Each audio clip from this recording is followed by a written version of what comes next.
오늘 하나님이 우리에게 주시는 말씀은 민수기 20장 7절에서 13절까지의 말씀입니다. 우리 번갈아 읽으시겠습니다. 마지막 절은 같이 읽습니다.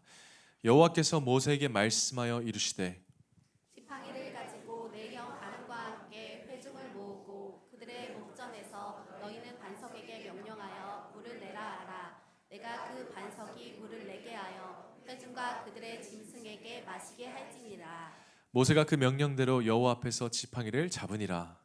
모세와 아론이 회중을 그 반석 앞에 모으고 모세가 그들에게 이르되 반역한 너희여 들으라. 우리가 너희를 위하여 이 반석에서 물을 내랴 하고 모세가 그의 손을 들어 그의 지팡이로 반석을 2번 치니 물이 많이 솟아나오므로 회중과 그들의 짐승이 마시니라.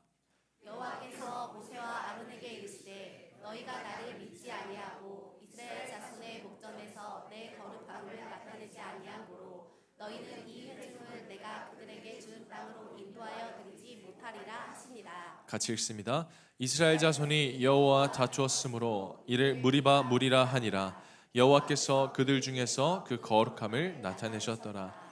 아멘. 우리 자리에 앉으시면서 서로 은혜 많이 받으세요. 인사하시겠습니다. 오늘은 약속받은 미래를 준비하라 라는 제목을 가지고 말씀을 나누려고 합니다. 우리 성도님들께서는 사람 간의 약속, 여러분이 한 약속을 잘 지키시는 편이십니까?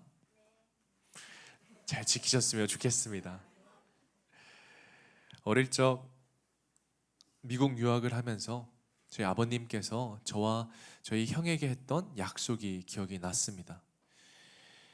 아버님이 이렇게 말씀을 하시더라고요. 미국 유학길에 오르는 저희들에게 만약에 너희들이 좋은 대학에 들어가면 내가 빨간색 스포츠카를 선물로 사주겠다. 이렇게 약속을 하셨습니다. 여러분 그 말을 듣고 얼마나 기대했는지 몰라요. 왠지 모르겠는데 이 남자의 심장을 뛰게 하는 색깔은 빨간색인 것 같습니다. 빨간색 스포츠카. 아시다시피 공부 좀 했습니다. 생긴 건 좀 뺀질거리게 생겼지만 공부를 좀 열심히 했고요. 그렇게 아버지의 약속을 믿고 물론 그것 때문만은 아니지만 공부를 열심히 해서 그래도 좋은 대학에 들어가게 됩니다. 그런데 형님이 저보다 이제 2살이 많으신데 형님이 먼저 대학에 들어가셨잖아요. 그래서 대학에 들어가고 저희 아버지가 약속을 지키셨어요. 빨간색 스포츠카 모형을 사주셨습니다. 약속을 지키시긴 지키신 거죠. 왜냐하면 우리가 운전하는 차가 아니라 그냥 그 조건이 빨간색 스포츠카였으니까 아버지가 약속을 지켰지만 교묘하게 지키신 거죠. 그래서 그거를 보고 허탈해하는 저희 형님의 모습을 보고 저도 기대를 접었습니다. 하지만 내심 약속을 믿고 기다린 만큼 기대한 만큼 실망도 조금은 컸었죠. 여러분 우리는요 믿었던 약속이 우리의 생각과는 다르게 끝날 때, 우리가 기대했던 것과는 다르게 약속이 펼쳐질 때 우리는 실망하고 마음을 닫습니다. 그래서 많은 사람들이 이 약속이건 사람이건 상처받을까봐, 기대한 대로 되지 않을까봐 믿지 않는 경우도 참 많습니다. 그런데 이런 우리의 생활 방식이, 이런 우리의 습관이 신앙생활에도 동일하게 일어날 때가 있습니다. 하나님 앞에서 우리가 주님께 때로는 온전히 다 못 드리는 이유는 우리가 다 드렸지만 얻는 게 없을 거라고 생각을 할 때, 그렇게 기대했는데 기도했는데 기도대로 안 될까 봐, 간절히 원했는데 결과가 내 뜻과 달라서 실망할까 봐 스스로 믿음을 저버리고 하나님께 다 맡기지는 못합니다. 그렇게 우리는 이 편안한 신앙생활을 해야 하는데 무언가 될까라는 이 의심이 있기 때문에 오히려 긴장감 있는 신앙생활을 하며 살아갑니다. 여러분 혹시 지금 그런 믿음의 긴장 속에서 살아가고 계시지는 않습니까? 기도는 하지만 이게 될까라는 불안이 있고, 믿음으로 선포하지만 이게 정말 이루어질까 하는 의심이 있을지도 모릅니다. 그러나 여러분, 반드시 기억하십시오. 하나님의 약속은 이루어지게 되어 있습니다. 하나님은 다르십니다. 절대 변하지 않으시는 분이에요. 성경을 관통하는 이 가장 중요한 말씀이 신약이 아니라 사람들이 잘 모르는 구약에도 나와 있는데요. 민수기 23장 19절에는 이렇게 기록되어 있습니다. 하나님은 사람이 아니시니 거짓말을 하지 않으시고 인생이 아니시니 후회가 없으시도다. 어찌 그 말씀하신 바를 행하지 않으시며 하신 말씀을 실행하지 않으시랴. 여러분, 하나님은 약속을 반드시 실행하시는 분이십니다.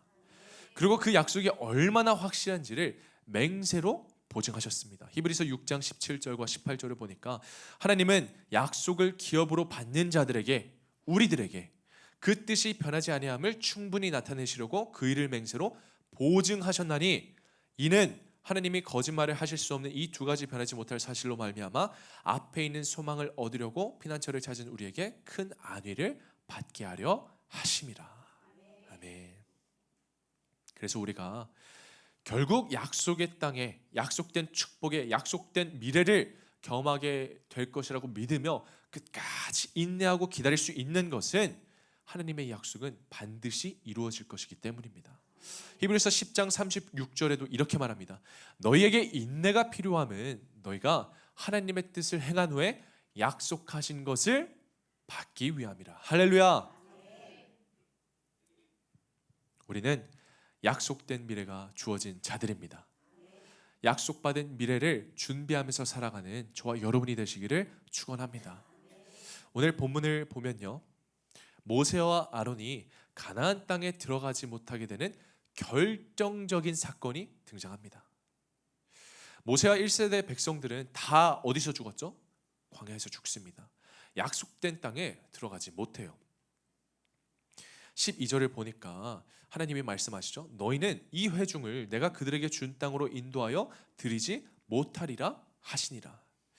여러분, 모세와 아론은요, 하나님의 약속을 그 누구보다도 가장 가까이서 받았던 사람들이고 하나님의 기적과 능력을 그 누구보다도 가장 가까이서 경험한 사람들이었습니다. 그런데 그들이 약속의 땅에 들어가지 못합니다. 하나님이 약속을 안 주셨기 때문이 아니에요. 하나님은 약속을 하셨습니다. 이미 가나안 땅도 눈앞에 예비하셨습니다. 하지만 그들이 약속받은 미래를 준비하지 못했기 때문에 이 약속의 땅을 누릴 수가 없었던 것이죠. 그래서 저는 오늘 우리 성도님들과 함께 어떻게 하면 우리가 이미 약속받은 미래를 준비할 수 있는가, 그 두 가지를 나누려고 합니다. 먼저 첫 번째, 우리는 이렇게 고백해야 합니다. 나의 감정보다 하나님 말씀이다. 우리 한번 따라 읽어볼까요? 시작. 나의 감정보다 하나님 말씀이다. 7절과 8절을 보면 여호와께서 모세에게 말씀하여 이르시되 지팡이를 가지고 내 형 아론과 함께 회중을 모으고 그들의 목전에서 너희는 반석에게 명령하여 물을 내라. 하나님은 백성들을 위해서 물을 내라고 명령하십니다. 그런데 여러분, 오늘 이 장면이요, 조금은 익숙하지 않으세요? 2절과 3절에 보니까 회중들이 물이 없어서 또 이렇게 말합니다. 회중이 물이 없으므로 불평불만을 하죠. 3절에 우리 형제들이 여호와 앞에서 죽을 때에 우리도 죽었더라면 좋을 뻔하였도다. 이 상황은 처음이 아닙니다. 이스라엘 백성이 물이 없다고 불평과 불만을 하는 건 사실 40년 내내 수없이 반복되어진 그들의 이야기입니다. 모세는 이 백성들의 이런 패턴을 누구보다도 잘 알고 있었죠. 해줘도 불평하고, 잘해주면 욕먹고, 못해주면 더 욕먹고. 그러니까 이런 백성들의 이 반복되는 이 패턴을 모세가 또 한 번 목격하니까 그날 모세의 인내심이 바닥난 거예요. 분노가 폭발한 것입니다. 하나님의 말씀보다 자신의 감정이 먼저 터져버린 것이죠. 그래서 10절에 모세가 분노하면서 이렇게 말해요. 반역한 너희여 들으라. 이 반역한 자들아, 너희를 위하여 물을 내라 라는 말은 여태까지 우리가 너희를 위해서 얼마나 해줬는데 또 불평하고 또 불평하고 또 불만하느냐. 이렇게 모세가 지금 분노를 표출하고 있는 거예요. 그리고 여태껏 무시받았던 이 무너진 자존심에 대한 감정의 표현입니다. 그래서 모세가 어떻게 반응하냐? 이렇게 감정적으로 반응해요. 11절을 보니까 모세가 그의 손을 들어 그의 뭐로? 지팡이로 반석을 2번 치니. 반석을 2번 친 건 여러분 실수가 아니에요. 자신의 이 분노의 감정을 못 이겨서 하나님의 말씀에 불순종한 것입니다. 왜냐하면 8절을 다시 보니까 하나님의 명령은요, 물을 내라는 하나님의 명령은 굉장히 구체적이었어요. 자 보세요. 8절을 보니까 반석에게 뭘 하라고? 너희는 반석에게 명령하여 물을 내게 하라. 하나님은 모세에게 말씀으로 명령하라, 즉 말하라 라고 하셨습니다. 그런데 모세는 말 대신 손을 들었고 순종 대신 분노로 반응한 것이죠. 감정이 앞서니까 하나님의 말씀은 보이지 않고 하나님의 말씀은 뒷전이 되고 밀려난 것입니다. 사람은 누구나 한 번쯤은 분노할 때가 있습니다. 화가 차오를 때가 있고 이 감정이 주체가 안 될 때가 있습니다. 여러분, 제 이야기를 잠깐 하자면 저는 사실 감정 기복이 크게 없는 사람입니다. 뭐 기뻐도 그냥 잔잔하게 기뻐하고 슬퍼도 잔잔하게 슬퍼하고 화를 내도 잔잔하게 화를 냅니다. 그게 크게 없는 사람이에요. 그런데 누구한테 큰 소리를 한번 쳐본 적이 없는데 그런 사람인데 제가 인생에서 손꼽을 만한 이 분노를 못 참았던 순간들이 있습니다. 정말 손꼽을 만한 순간들인데 그중 한 사건을 소개해 드릴게요. 제가 이제 대학교를 졸업하고 미국에서 평생 혼자 살다가 한국에 와서 부모님과 같이 살게 됐습니다. 그러다 보니까 뭔가 이 좀 스트레스가 좀 쌓였나 봐요. 평생을 자유롭게 살다가 이제 부모님이랑 같이 살다 보니까 뭔가 자유를 통제당하는 것 같고 막 시시사건 다 간섭하는 것 같고 약간 그런 스트레스가 쌓였었던 것 같아요. 그래서 어느 날 제가 집에서 저희 집이 굉장히 고층이었거든요. 20층 이상이었는데 베란다 문을 쫙 열고 도시뷰를 만끽하고 있었습니다. 그래 이 숨통이 좀 트이네. 근데 갑자기 어디선가 담배 냄새가 올라오는 거예요. 뭔가 이상하잖아요. 제가 20층 이상이라고 했잖아요. 1층에서 핀 게 올라온 게 아니라 주변에서 피고 있는 거죠. 그래서 제가 주변을 싹 둘러봤더니 바로 이 밑에 집, 한 2층 아래였던 것 같아요. 거기 사는 아저씨가 베란다 문을 열고 담배를 피고 있는 거예요. 그래서 저도 모르게 제가 어떻게 했냐면 소리를 질렀어요. 아저씨! 거기서 담배 피시면 어떡해요? 누가 집에서 담배 펴요? 제가 이렇게 담배 피지 말고 당장 끄라고 소리를 질렀습니다. 왜 그랬는지 모르겠어요. 제가 왜 그 분노를 못 참았는지 모르겠는데 아마 스트레스 쌓여있던 게 풀린 것 같아요. 그때 제가 소리 지르는 거 듣고 아버지가 달려와서 하지 말라고 이웃한테 그러는 거 아니라고 그렇게 말렸던 기억이 있습니다. 그래서 저는 여러분 이 분노가 얼마나 한순간에 표출이 됩니까? 아차 싶으면 그냥 분노가 튀어나옵니다. 그래서 저는 이 모세의 심정을 사실 이해합니다. 여러분 1년도 아니에요. 2년도 아니에요. 10년도 아니고 40년 동안 똑같은 소리를 들었다고 생각해 보세요. 지긋지긋하죠. 아마 진작에 모세도 화를 몇 번 냈잖아요. 그런데 감정이 앞서니까 모세는 봐야 할 것을 못 봤습니다. 하나님의 말씀보다 자신의 감정이 우선이 되었습니다. 여러분 근데 우리도 그렇지 않습니까? 너무나 억울한 이 감정이 들 때 우리는 나를 향한 하나님의 뜻이 무엇인지 의심하기 시작합니다. 정말 이게 하나님의 뜻이 맞는가? 너무 지칠 때 말씀이고 뭐고 나아갈 힘을 잃습니다. 너무 마음이 무너질 때 하나님이 예비하신 미래를 바라보면서 믿음으로 나아가기보다 당장 내가 처한 상황과 현실에 갇히게 됩니다. 내 안에 말씀이 가득 차야 할 자리에 감정이 가득 찼기 때문입니다. 말씀은 밀려나고 하나님의 의도가 왜곡되기 시작합니다. 오늘도 이 모세의 감정이 하나님의 말씀보다 우선이 되자 어떤 일이 일어났냐면, 여러분, 하나님은 이 이스라엘 백성들에게 은혜로 응답하시려고 했는데 모세는 심판처럼 행동했습니다. 하나님은 진노하지 않으셨는데 모세는 분노했습니다. 하나님은 말씀하라 라고 명령하셨는데 모세는 지팡이를 들었습니다. 자신의 감정이 하나님보다 우선이 된 것이죠. 여러분, 이건 모세만의 이야기는 아닙니다. 우리 모두의 이야기입니다. 오늘날 우리는 감정이 지배하는 시대에 살고 있어요. 순간적인 쾌락과 자극과 만족에 익숙해진 그런 시대를 우리가 살아가지 않습니까? 제가 이 도파미네이션이라는 책을 읽었는데요. 도파미네이션이라는 책은 이 시대를 쾌락 과잉 시대라고 표현을 합니다. 우리가 이 유튜브의 영상들, 짧은 1분짜리 영상들과 SNS의 끝없는 이 스크롤, 그리고 뉴스 영상, 인스타그램에 나오는 이런 영상들이 어른이나 아이 할 것 없이 우리는 의미도 모른 채 스크롤을 내리고 살아갑니다. 왜 그럴까요? 우리 안에 있는 이 감정의 공허함을 자극으로 덮으려고 하기 때문이에요. 순간적인 쾌락과 만족으로 덮으려고 합니다.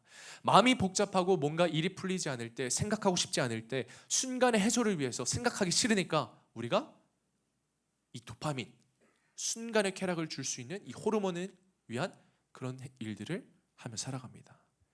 그 감정들을, 복잡한 감정, 들여다보지 않고 그 감정을 잊어버리려고 하는 것이죠. 어느새 우리는 이 감정이라는 소중한 것을 온전히 다루기보다 감정을 흘려보내는 데 익숙해져 있습니다. 그런데 여러분, 우리가 그렇게 감정을 해소한다고 해서 정말 해결이 될까요? 그 순간에 공허한 감정은 해소되었을지 몰라도 여러분, 그 마음이 채워집니까? 회복됩니까? 아니에요. 그 상황이 해결됐다고 해서 다음번에 똑같은 상황이 일어난다면 여러분은 그 감정을 그대로 느끼게 됩니다. 우리가 흘려보냈던 감정은 다시 똑같은 감정으로, 억울함, 분노, 슬픔, 기쁨, 이런 감정으로 다시 등장합니다. 결국 감정은 그 순간에 풀렸을지 몰라도 공허함은 채워지지 않는 거예요. 여러분, 오늘 본문 속 모세를 다시 봅시다. 그날 모세는 물을 내는 기적을 만들어냈습니다. 백성들의 불만도 잠잠해지고 갈증도 해소되었습니다. 겉으로 보기에는 완벽한 결과였죠. 그런데 문제는 그 안에 하나님의 말씀이 없었다는 것입니다. 모세의 분노의 감정은 물을 내는 기적으로 해소되었지만 하나님의 뜻은 왜곡되었고 하나님의 영광은 드러나지 않았습니다. 그래서 그 결과 모세는 약속의 땅에 들어가지 못하게 됩니다. 오늘 이 반석에서 물이 나오는 기적은요, 하나님의 역사가 아니라 인간의 감정이 만들어낸 장면입니다. 여러분, 한번 스스로에게 질문해 보셨으면 좋겠습니다. 기적이 일어난다고, 상황이 바뀐다고, 내 안의 슬픔이 사라진다고 해서, 다른 사람을 향한 분노가 해소된다고 해서 과연 내 인생이 바뀔까요? 진짜 나아질까요? 여러분, 희노애락조차 하나님 안에서 즐길 수 있어야 됩니다. 제가 오늘 말하는 건 이 감정을 무시하면서 없애라는 게 아니에요. 감정을 다스릴 줄 알아야 한다는 겁니다. 말씀 안에서 웃고, 말씀 안에서 울고, 말씀 안에서 우리가 반응할 줄 아는 사람이 돼야 한다는 거죠. 그게 바로 믿음입니다. 감정으로 반응하는 게 아니라 말씀으로 반응하는 삶, 그게 우리에게 필요한 진짜 믿음입니다. 여러분, 순간의 감정을 해소하면 기분은 나아질 수 있습니다. 그러나 그게 여러분의 인생을 살려내지는 못합니다. 기분은 감정의 문제지만 생명은 말씀의 문제입니다. 말씀만이 나를 살릴 수 있고 말씀만이 나를 세울 수 있습니다. 그래서 여러분 오늘 간절히 기도하실 때, 여러분이 구하실 때 문제를 잠깐 덮어주는 응급처치가 아니라 계속해서 나를 영원히 살리시는 말씀을 구하시기 바랍니다. 그래서 오늘 주님이 모세에게 이렇게 말씀하신 거예요. 반석에게 명령하여 반석에게 말하라. 말씀으로 물을 공급해서 말씀으로 채워라. 더 이상 지팡이를 휘두르지 않아도 된다는 거예요. 너가 뭘 하는 게 아니라 하나님이 나를 향해, 내 인생을 향해 무엇을 말씀하시는가가 가장 중요합니다. 여러분, 근데 이게 바로 복음이에요. 우리가 뭘 해서 기적이 일어나는 게 아니라 하나님이 말씀하시면 되는 줄 믿으시기 바랍니다. 말씀이면 충분합니다. 말씀이면 다시 살아납니다. 말씀이면 다시 일어설 수 있습니다. 물론 솔직히 우리가 신앙생활을 하면서 말씀만으로는 충분하지 않다고 느낄 때도 많습니다. 기도해도 아무 일도 일어나지 않을 때, 기적은 보이지 않고 상황은 달라지지 않을 때 실망하고 낙심하고 결국 내 감정과 내 생각과 내 판단대로 살아갑니다. 그러나 명심하십시오. 그것이 바로 불신의 시작입니다. 오늘 하나님도 모세와 이 감정적으로 반응한 모세에게 말씀하시잖아요. 12절에 여호와께서 모세와 아론에게 이르시되 너희가 나를 믿지 아니하고. 감정에 사로잡히면 우리는 불신앙을 살아가게 됩니다. 하나님을 놓치게 됩니다. 모세는 기적을 만들어냈지만 그 기적 속에는 하나님의 말씀은 없었습니다. 여러분, 광야는요 언제나 기적이 필요한 자리가 아니라 하나님의 말씀이면 충분한 자리였습니다. 그리고 오늘 내 앞에 놓인 현실이 바로 그 광야입니다. 말씀이면 충분합니다. 사랑하는 성도 여러분, 감정은 우리를 흔들 수 있습니다. 마음이 무너지고 혼란스러울 때 말씀보다 내 감정이 앞설 수도 있어요. 하지만 기억하십시오. 하나님의 말씀은 감정보다 깊고 감정보다 넓고 감정보다 강합니다. 그 말씀이 나를 붙들고 그 말씀이 나를 일으킵니다. 그러니 오늘도 내 감정보다 내 상처보다 내 판단보다 하나님의 말씀이 먼저 가게 하십시오. 그때 우리의 발걸음은 약속의 땅으로 향하게 될 줄 믿습니다. 저는 오늘 우리 모두가 그런 사람이 되기를 예수 그리스도의 이름으로 축원합니다. 우리 한 걸음 더 나아가서 우리가 약속받은 미래를 준비하기 위해서 우리는 이렇게 고백해야 합니다. 두 번째, 나의 능력보다 하나님 영광이다. 우리 같이 한번 읽어볼게요. 시작. 나의 능력보다 하나님 영광이다. 오늘 본문을 다시 보면 모세는 하나님의 임재를 상징하는 지팡이를 잡았습니다. 여호와의 명령대로 지팡이를 잡았고, 그런데 그 다음에 어떻게 한 줄 아세요? 10절을 보니까 온 백성들을 이 반석 앞에 모은 거예요. 야, 잘 봐라. 니들 일로 와봐라. 그리고 모세가 말하죠. 반역한 너희여 들으라. 우리가 너희를 위하여 이 반석에서 물을 내랴. 백성을 모아놓고 이렇게 말하는 거예요. 야, 우리가 너희를 위해서 물을 내겠다. 하나님이 아니라 우리가, 즉 모세 자신이 지금 백성 앞에 서 있는 것입니다. 주어가 바뀐 거예요. 모세는 지금까지 하나님이 하시는 일을 사람들 앞에서 증거하면서 살아왔습니다. 그런데 지금은 하나님이 하시는 일을 마치 자신이 하는 행동인 마냥 보여주고 있습니다. 하나님의 영광을 드러내지 않고 자신의 능력을 과시하는 거죠. 솔직히 그럴만해요. 모세는 아까도 말했지만 40년 동안 수없이 리더십을 공격받았습니다. 누구보다도 훌륭한 지도자로서 애굽에서 그들을 이끌어내고 헌신하고 수고했지만 이스라엘 백성들은 이런 모세의 영적 권위에 순종하지 않았습니다. 그러니까 모세는 이렇게 행동할 만하죠. 하지만 여러분, 우리는 알아야 합니다. 나의 능력보다 하나님의 영광이 먼저입니다. 나의 자존심보다 하나님의 영광이 먼저입니다. 나의 감정보다, 백성을 위한 기적보다 하나님의 영광이 먼저임을 아시기 바랍니다. 그리고 모세는요, 여기서 치명적인 잘못을 저질러요. 이 반석에서 물을 보여주는 방식에 있어서, 기적을 보여주는 방식에 있어서 하나님의 뜻과 방식에 순종했어야 됐습니다. 그래서 하나님의 영광이 드러나야 했습니다. 그런데 모세는 자신의 능력으로 이 기적을 보여준 거죠. 자신의 능력을 드러낼 수 있는 방식으로. 이 부분을 정확하게 이해하려면 우리가 출애굽기 17장을 봐야 되는데요. 여러분, 모세는요 사실 이미 전에도 이 반석에 지팡이로 쳐서 물을 내게 한 경험이 있습니다.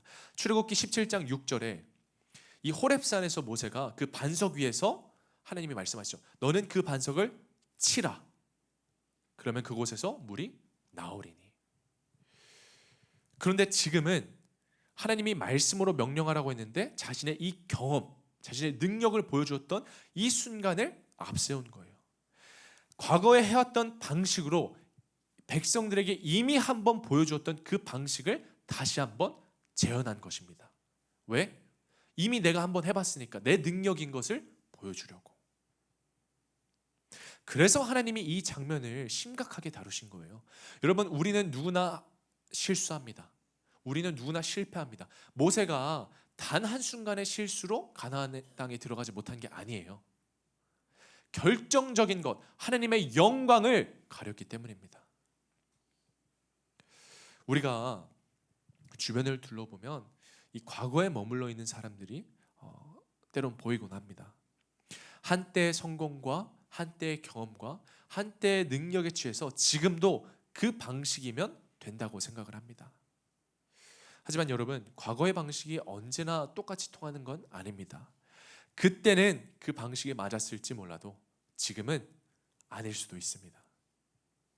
제가 금요일날 블레싱 나이트가 끝나고 우리 리더 목자분들과 잠깐 모여서 이야기를 했습니다. 그래서 이런 이야기를 했어요. 교회에 대한 비전과 미래를 생각하면서 이제는 우리가 똑같은 것만을 고수해서는 교회가 변할 수 없다. 이제는 무언가 바뀌어야 된다. 이제는 이전에 해왔던 대로만 해서는 안 된다.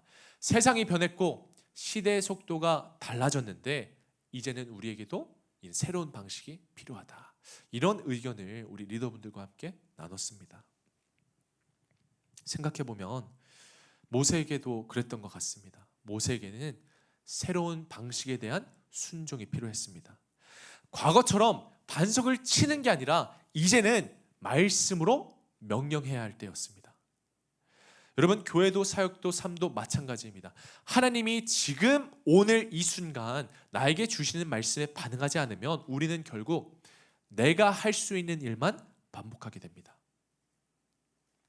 익숙한 방식과 과거의 경험 속에서 머물면서 내 한계 속에서만 돌고 도는 그런 삶이 되는 거예요. 내가 해왔던 대로만 하니까, 내가 할 수 있는 것만 하니까. 여러분, 그런데 그 자리에선 기적도 변화도 일어나지 않습니다. 하나님의 일하심도 영광도 드러나지 않습니다. 하나님이 우리에게 원하시는 게 무엇인가? 여러분, 하나님은요 우리가 할 수 있는 방식이 아니라 하나님만이 하실 수 있는 방식에 순종하기를 원하십니다. 그러니 이제는 내가 해왔던 대로 내가 할 수 있는 만큼만 살아가지 마십시오. 내가 할 수 없어도 여러분, 하나님은 하실 수 있습니다. 내가 멈춰도 주님은 일하십니다. 내가 부족할 때 오히려 하나님의 영광이 부족한 나를 통해 더 크게 드러나게 되어 있습니다. 그러니 오늘 내 능력과 내 경험과 내 생각은 다 내려놓으시고 하나님의 영광을 위해 여러분의 삶의 방향을 다시 세우시기를 예수 그리스도의 이름으로 부탁드립니다. 결국 하나님이 하십니다. 하나님이 이끄시는 방식과 방법으로 여러분을 잘 되게 하실 것입니다.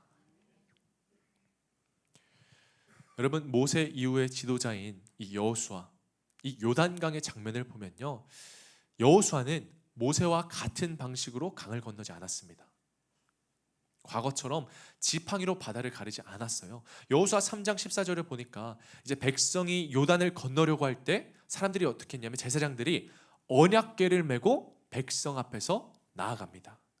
그리고 궤를 맨 자들이 요단에 이르며 궤를 맨 제사장들이 발이 물가에 잠기자 곧 위에서부터 물이 멈춥니다.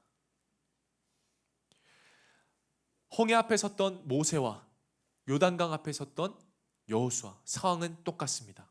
그러나 방식은 전혀 달랐습니다. 그런데 중요한 게 있죠. 본질은 바뀌지 않았다는 거예요.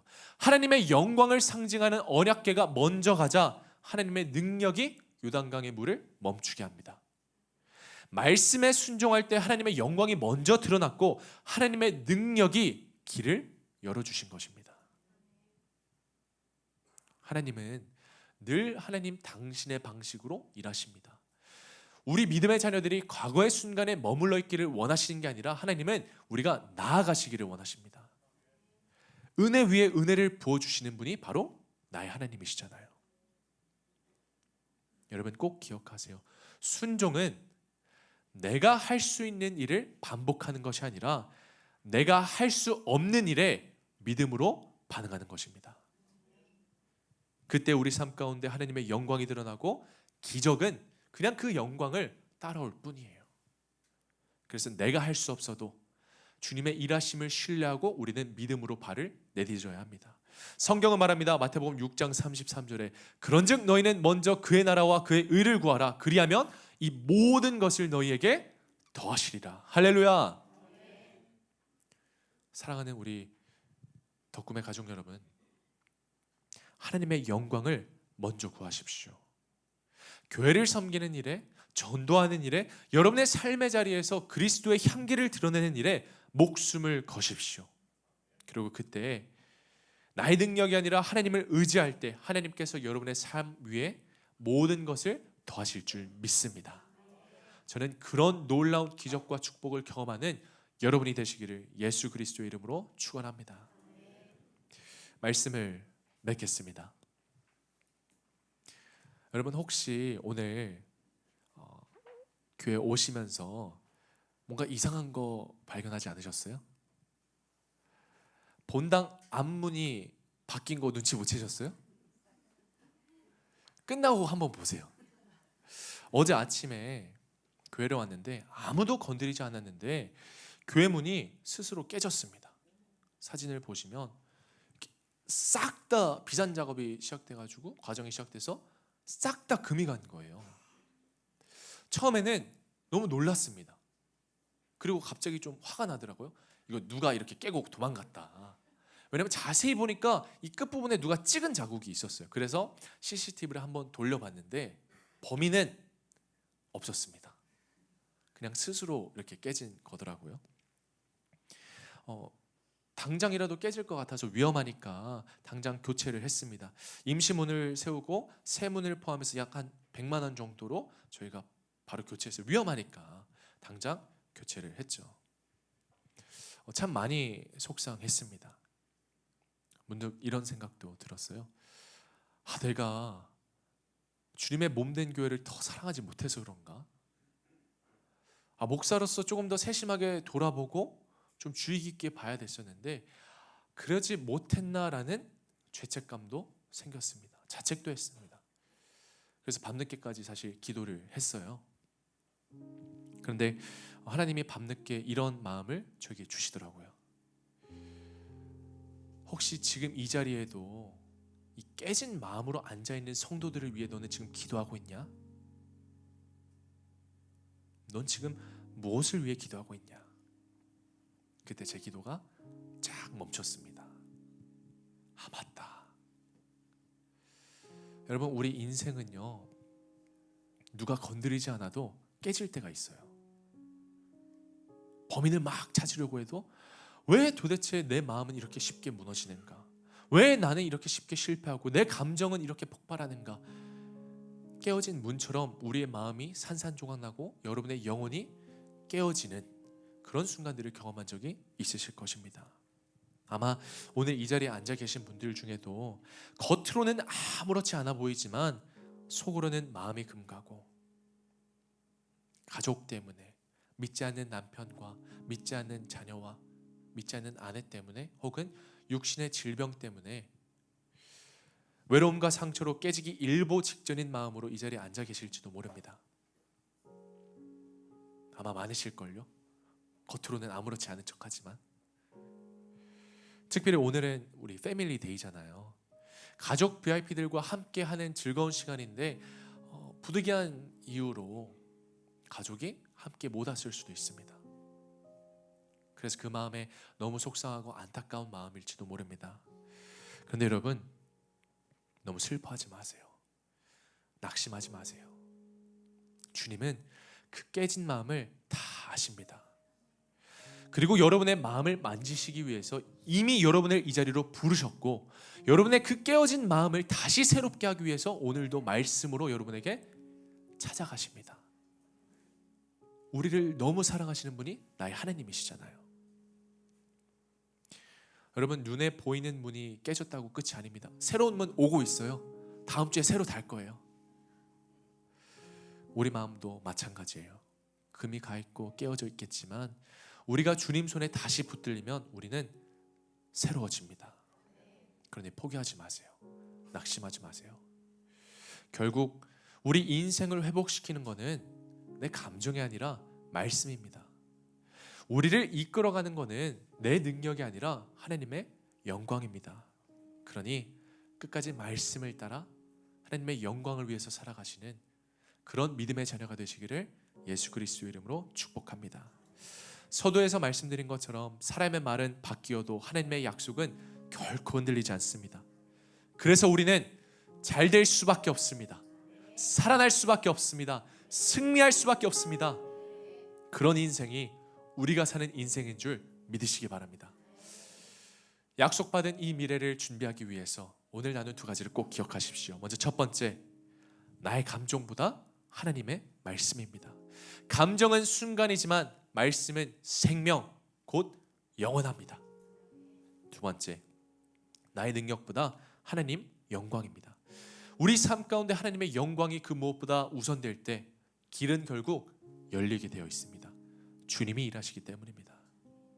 이제는 감정이 아니라 말씀을 바라보시고, 이제는 내 능력을 위해서 살아가는 게 아니라, 내 능력을 의지하며 살아가는 게 아니라 하나님의 영광을 따라 걸어가시기 바랍니다. 그 말씀이 여러분을 다시 일으킬 것이고 그 영광이 여러분의 미래를 여실 줄 믿습니다. 우리 이 시간 이 찬양 같이 부르고 우리 기도로 함께 하겠습니다. 말씀 앞에서 경외함으로 주께 홀로 섭니다. 생명의 말씀 읽고 순종해 주를 예배합니다. 기록된 말씀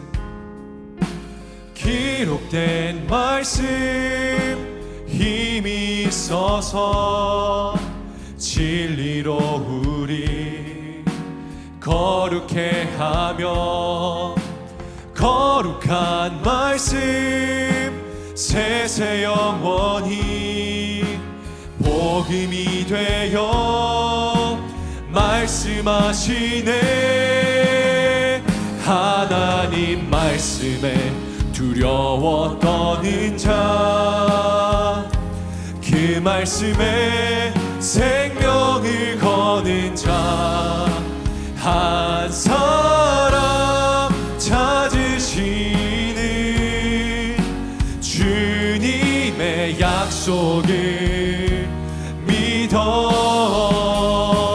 하나님 말씀에 운명을 거는 자, 순종하며 주 따라가는 자, 영원한 하나님 나라 이뤄갈 주의 교회여 일어나라. 우리 시간 합심하여 기도하실 때 여러분, 오늘 이 시간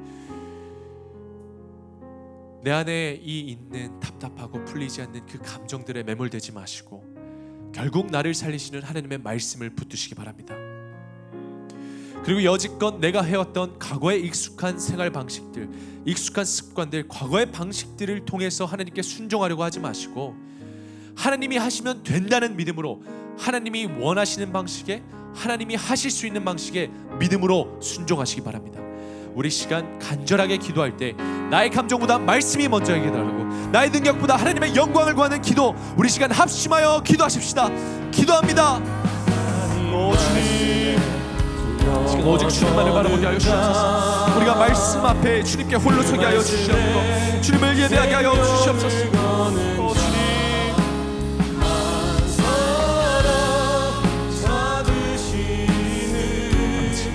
내가 해왔던 대로의 삶을 살아가는 것이 아니라 나의 감정에 매몰되어서 순간의 감정의 해소를 위하여 내가 원하는 것을 하는 것이 아닌 주님이 원하시는 것을 따르게 하여 주시옵소서. 주님이 원하시는 방향으로, 주님이 이끄시는 방식으로 나가게 하여 주시옵소서. 주님, 목마른 나의 영혼을 쳐주시는 주님께서 하여 주시옵소서. 변하지 않는 그 약속을 붙들며 말씀으로 나가게 하시고 영광을 따라가게 하여 주시옵소서. 주님, 영원한 생명을 사시는 말씀으로 우리가 주님 이 시간 주님께 나가게 하여 주시옵소서.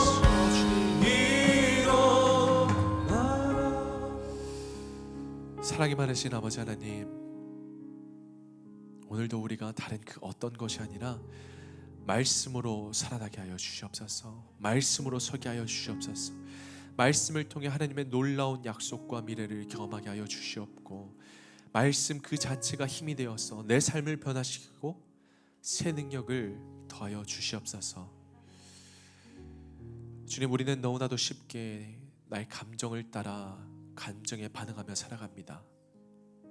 또 내 스스로를 증명하기 위해서 내 능력을 보여주고 싶어서 과거에 해왔던 방식이나 과거에 해왔던 그대로 살아갑니다. 그러나 내가 할 수 있는 일을 반복하는 게 아니라 내가 할 수 없는 일에도 믿음으로 순종하게 하여 주시옵고, 하나님이 일하신다는 그 놀라운 사실을 의지하고 신뢰하며 믿음으로 살아가는 우리들이 다 되게 하여 주시옵소서.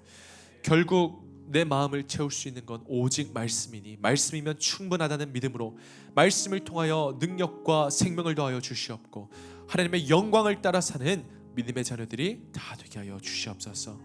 결국 주님께서 우리의 깨진 마음을 다시 새롭게 하시고 다시 치유하시고 다시 회복하시니 오직 주님의 영광을 위해 살아가는 하나님의 귀한 자녀가 다 되게 하여 주시옵소서. 감사드리며 이 모든 말씀 살아계신 예수 그리스도의 이름으로 기도합니다.